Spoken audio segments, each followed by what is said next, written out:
everyone, welcome back to another episode. And today I'm bringing the book, a sequel that is called the Divergent series.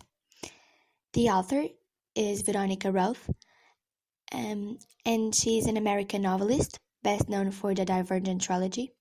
And she was first raised in Barrington, state of Illinois, where her mother was a painter. She had two other older siblings, and this writer has German and Polish descent, and her maternal grandparents were concentration camp survivors. She studied at Northwestern University, the creative writing program. This is all I have to tell you about this writer. The trilogy I'm bringing to you contains the books Divergent, The Insurgent, and The Allegiant. The trilogy is characterized as a series of young adult dystopian novels, and it is set in a post-apocalyptic version of Chicago in the US.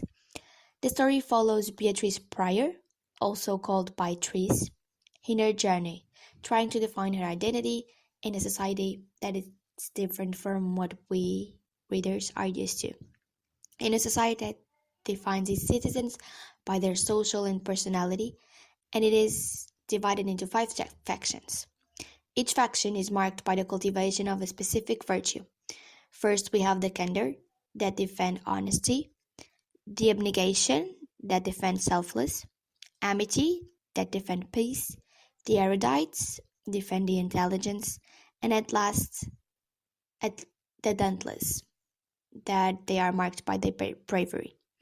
Until you reach a certain age, you belong to the faction of your parents, and then during the choosing ceremony, you have to select the faction you want to be in for the rest of your life.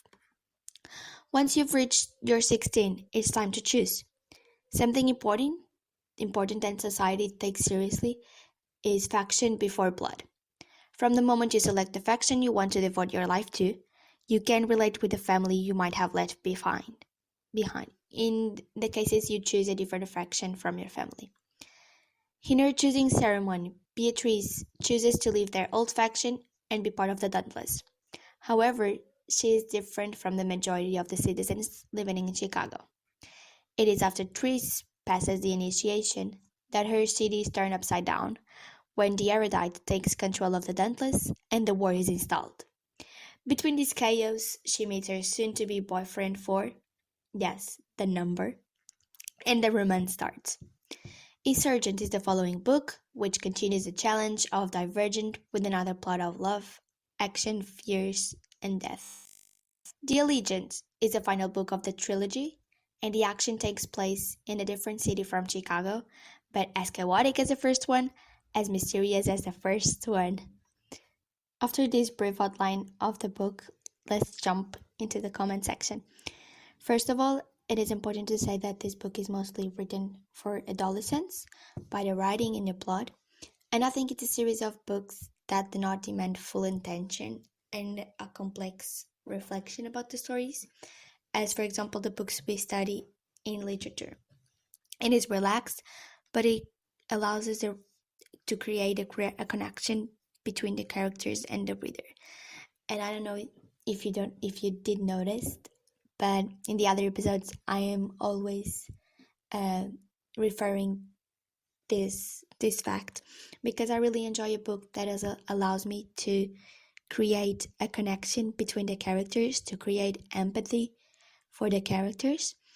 And one big difference I noted when reading the third book is the difference of perspectives on it. In the Divergent and Insurgents, the two first books, the story is written in the first person, but with the perspective of Tris Pryor. It is her that is relating the story. So it is written with her point of view, points of reflection, every thought and impression.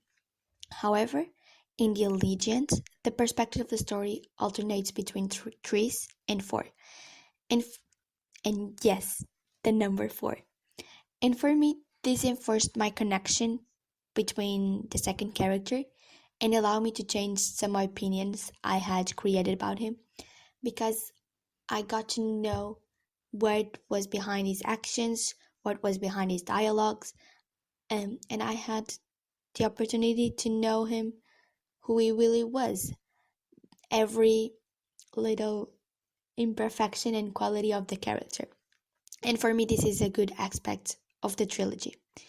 Before reading this book, I had in mind I would only read this book during the holidays, the Easter holidays, since I have the other books, the classic ones, to study in Portuguese and literature classes.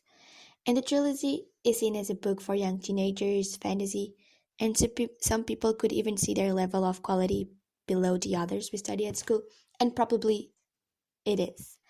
However, as I was reading the three books, I noticed they contain critiques to society and help us to reflect in human nature by what is our essence made of. The dilemmas characters face during the plot are the dilemmas I used to study in my philosophy classes, for example, about the ethics. For example, if it is justifiable to sacrifice one life in order to save a whole city and millions of other lives. And I think it also appeals for the reader to think and reflect about the complexity of human nature, the flaws, the qualities, and especially how the human being is so elaborate that sometimes is not only one virtue that defines him, and the humankind is able to grow on more than one virtue, and it is even capable to its affection systems implemented in the city of Chicago, in the society where Therese doesn't think she belongs there, that makes the reader to reflect on this problem. Therefore, besides being considered a book for teenagers, does not necessarily mean that the story doesn't bring nothing new for the reader. Because for me, it brought and helped me to think, okay, let's see. What is the virtue or virtues I need to develop? What do I need to work on so I can be a better human? And also, what is the virtue slash virtues that I have most developed in my personality? What can I do with it? And I think this sounds lame, but the plot is written in a way that makes it stick to your head, and you are doing your daily life and you start thinking about the plot and you kind of miss the characters. And this is amazing. Of course, it has a dark side, but it is amazing because it sticks us to the book and you want to read more. And I also like the fact that the writer tries to pass these reflections, these feelings, these questions by telling a story of love, action, and even fantasy. So at first sight, it could seem that, okay, this is not real, but behind uh, the plot, in between the lines, there is a reflection of probably a society divided by prejudice and other aspects that we might uh, identify in the society we live in. So if you are a teenager and don't have anything to read, or even if you don't like to read so much, but maybe you are trying to develop the habit of reading, I think this trilogy is a good choice to start. To complement the book series, the author even wrote a book focusing on the story of the character 4, the character I mentioned before, and the book is called 4. This book I didn't have the time to read because I have to read the other books for classes, but I hope I could read soon. And today I decided not to explore with so much detail the two final books. I don't know if you noticed, but this was a way to not give any spoiler. And if I did give a spoiler, please forgive me, not my intention. And I wanted to leave you with kind of the subtitles of this trilogy. That is, one choice can transform you, one choice can destroy you, one choice will define you. Thank you very much for your time and hope to see you in the next episode.